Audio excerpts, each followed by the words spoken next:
Hello everyone. आज के class में हम लोग बच्चों एक्सरसाइज नंबर 2.4 एनसीईआरटी के क्वेश्चन हम लोग सोल्व करने वाले हैं। इवन नंबर के वो क्वेश्चंस होंगे। इससे पहले के वीडियो लेक्चर में हम लोगों ने 2.3, 2.2 और 2.1 भी सोल्व कर लिया है। ठीक है बच्चों, 2.4 वर्ड प्रॉब्लम्स है, अच्छे क्वेश्चंस है। आपको 2 बार 3 बार क्वेश्चंस को रीड करने की आवश्यकता है।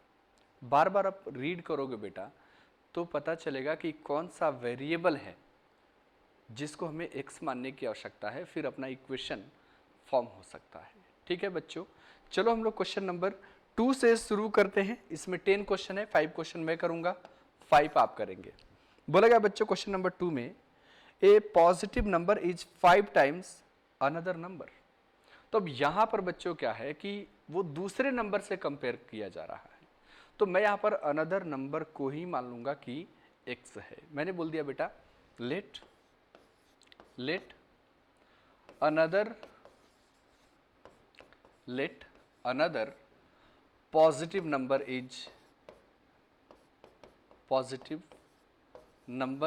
Is x। तो फिर सोचो बच्चों कि पॉजिटिव नंबर क्या हो जाएगा फिर जिसका कंपैरिजन किया जा रहा है। फिर पॉजिटिव नंबर हमारा हो जाएगा बच्चों 5x के बराबर। क्वेश्चन को ध्यान से रीड करो। आपसे बोला है a positive number is 5 times another number. Yes और नो बच्चों। फिर बोला गया है क्या आपसे, फिर इसमें बोला गया है बच्चों if 21 is added to both the numbers. मान लो बेटा ये पहला नंबर है, ये फर्स्ट नंबर है और ये अपना सेकेंड नंबर है। तो बोला गया है बच्चों कि अगर आपने दोनों में ही 21 को ऐड कर दिया, ठीक है, if 21 is added to both the numbers, तो मैंने यहां पर लिखा बेटा कि ये जो फर्स्ट नंबर है इसमें हमने x प्लस 21 कर दिया, और ये जो दूसरा नंबर है जो 5x है इसमें भी हमने 21 ऐड कर दिया है। अकॉर्डिंग टू द ये क्वेश्चन हो रहा है बेटा। तो फिर आपसे कहा गया है इसमें then one of the new numbers becomes twice the other new number. ये बोला है बच्चों कि जो एक नया नंबर है ये मैंने मान लिया ये दूसरे का 2 टाइम्स हो जाता है, ऐसा कहा गया है आपसे। ठीक है बेटा। फिर आपसे बोला गया है इस क्वेश्चन में व्हाट आर द नंबर्स, यानी कि आपको बोला गया है बच्चों कि पहला और दूसरा जो नंबर है आप वो नंबर बताइए। क्वेश्चन को ध्यान से समझना बेटा। दो नंबर्स के बीच में कंपैरिजन है। बोला गया है कि दूसरा जो भी नंबर है पहले वाला उसका 5 टाइम्स है, तो मैंने बोल दिया जो अनदर नंबर है वो x है, तो पॉजिटिव नंबर जिसका कंपैरिजन हुआ है वो 5x हो जाएगा। फिर बोला है बच्चों कि दोनों ही नंबर में अगर हमने 21 को ऐड कर दिया तो फिर ये नंबर एक दूसरे का 2 टाइम्स हो जाता है। कोई भी एक दूसरे का 2 टाइम्स हो जाता है, समझे बेटा। तो वो हमने इक्वेट किया। अब इसी को आपको सिंप्लीफाई करने की आवश्यकता पड़ेगी। देखना बच्चों, अगर मैं सिंप्लीफाई करता हूं तो ये हो जाएगा 5x प्लस 21 किसके बराबर होगा, ये 2x प्लस 42 के बराबर होगा बेटा। और सिंप्लीफाई करो, इस 2x को आप इधर लेफ्ट साइड में भेज दो, 5x माइनस 2x ये हो जाएगा 42 माइनस 21, और सिंप्लीफाई करोगे तो ये हो जाएगा 3x, ये हो जाएगा 21, 3 7 जा 21, x का वैल्यू आ गया अपने पास में 7 के बराबर। तो जो फर्स्ट नंबर है वो कितना है बच्चों x, दैट इज द 7, और जो सेकेंड नंबर है वो कितना है बच्चों 5x, तो ये हो जाएगा 5 इंटू 7 दैट इज द 35। ये हमारा आंसर हो जाएगा, ये हमारा आंसर हो जाएगा।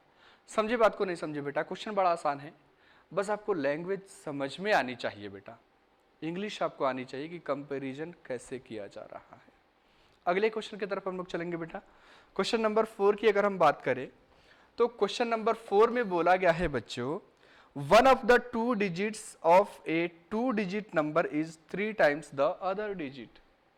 ध्यान से समझना बेटा, जब ये 2 डिजिट है तो मैंने बोल दिया let unit place digit is, मैंने अपने मन से मान लिया बेटा।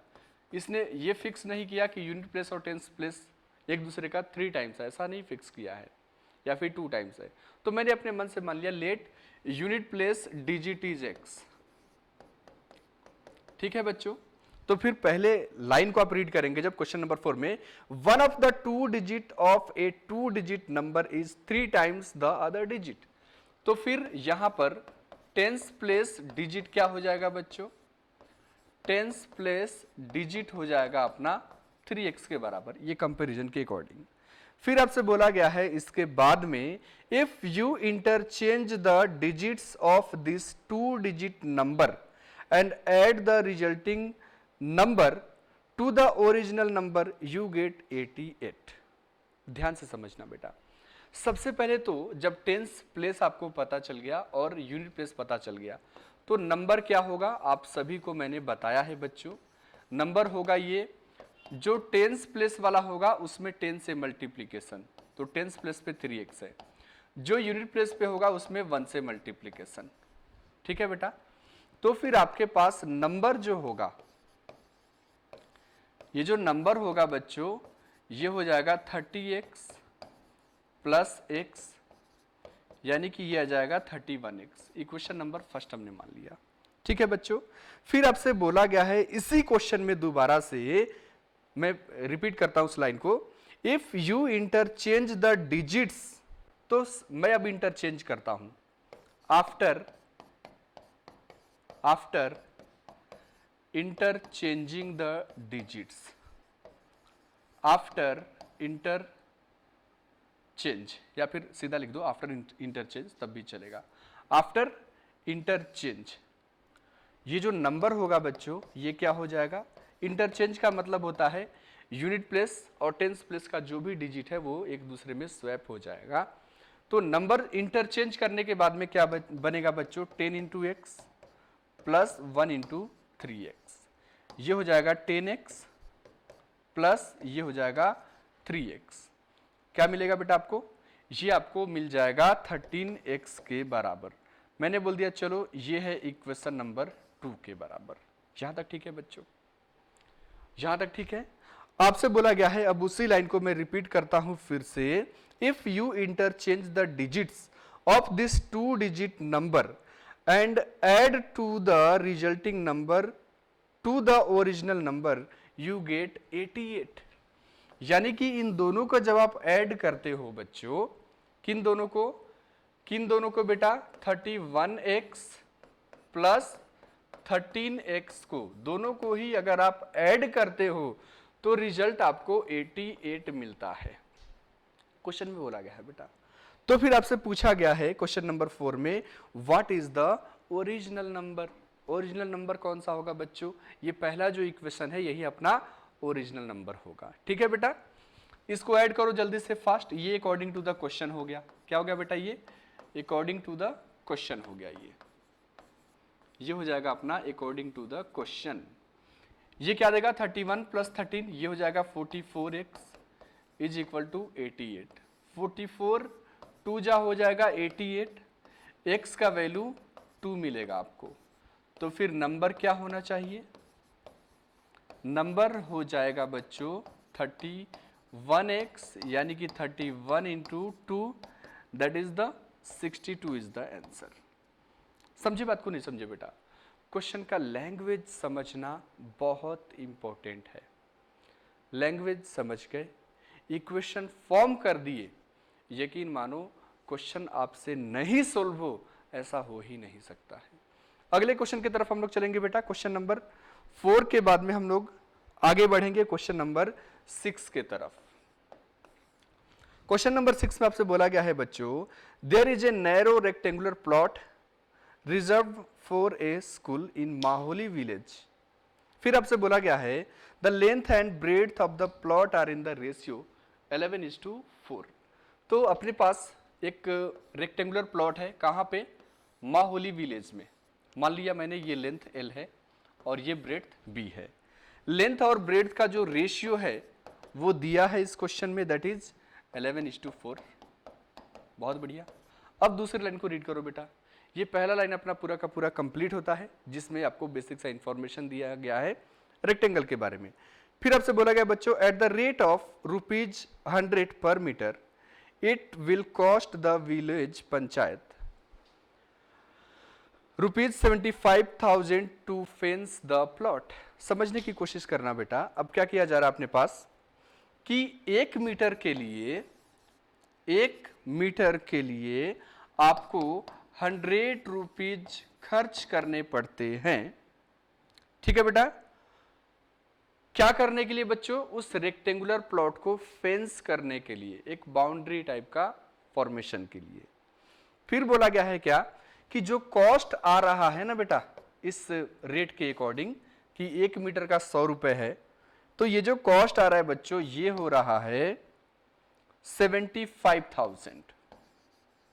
कितना हो रहा है बेटा? ये 75,000 हो रहा है। आपसे बोला गया है what are the dimensions of the plot.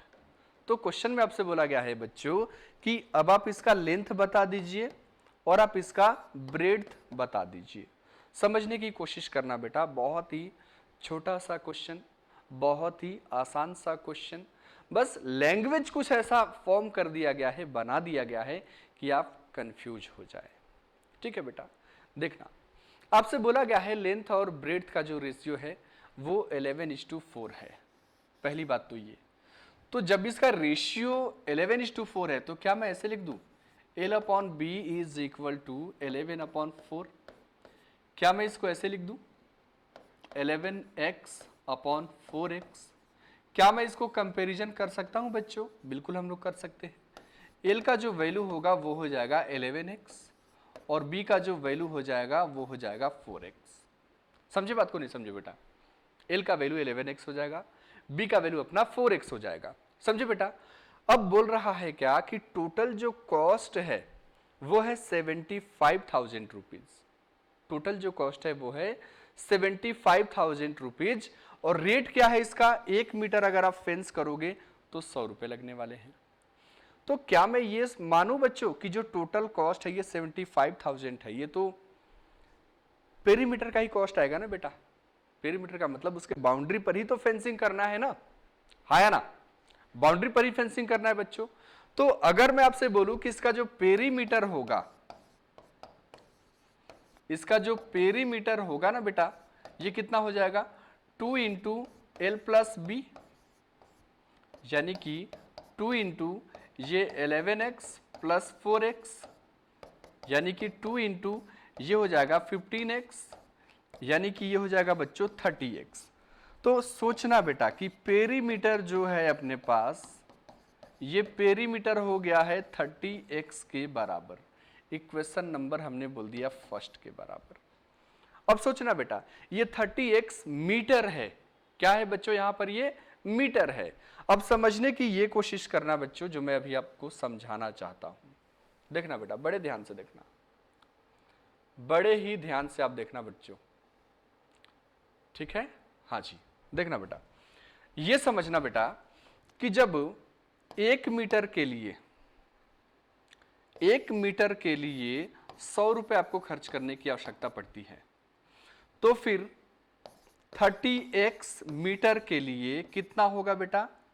30x × 100 rupees इतना खर्च करने की आवश्यकता पड़ेगी, यानी कि ये हो जाएगा 3000x रुपीज। ये होगा हमारा टोटल।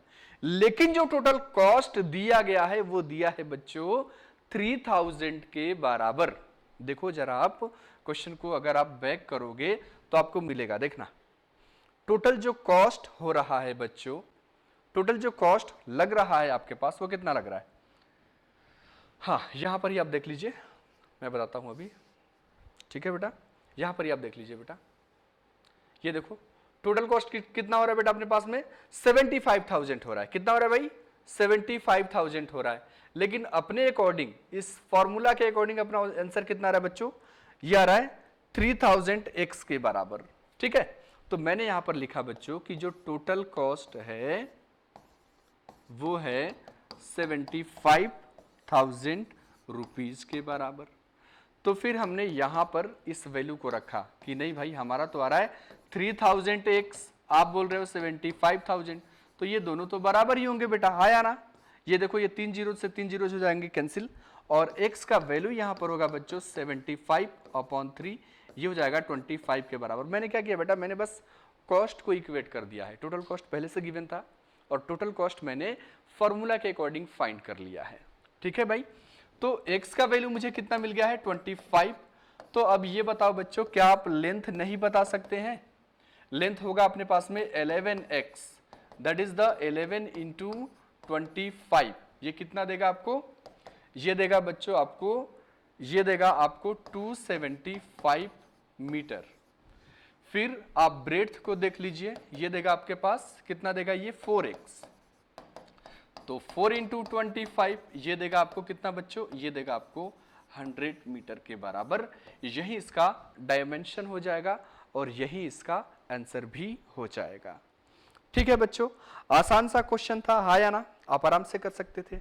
ठीक है बेटा, तो आज के क्लास में हम लोगों ने 3 क्वेश्चंस को सोल्व किया है। ये 3 बहुत अच्छे क्वेश्चन थे, याद रखना बेटा, ये 3 बहुत अच्छे क्वेश्चन थे।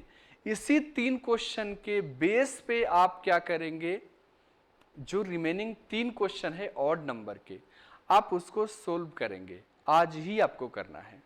ठीक है बच्चों, तो नेक्स्ट क्लास में हम लोग बात करेंगे बच्चों क्वेश्चन नंबर 6 के बाद में क्वेश्चन नंबर 8 और क्वेश्चन नंबर 10 की। ये भी बहुत ही अच्छे क्वेश्चन है। बाकी उसके बाद में आएगा बच्चों फिर से वापस क्वेश्चन एक्सरसाइज नंबर 2.5 में वापस दोबारा से आ जाएगा सोल्व करने वाले क्वेश्चन, जहां पर आप x का वैल्यू बता सकते हैं। ठीक है बच्चों, तो आज के वीडियो लेक्चर में इतना ही है। मिलते हैं हम लोग लाइव क्लास में आज के, तब तक के लिए bye bye, take care all of you.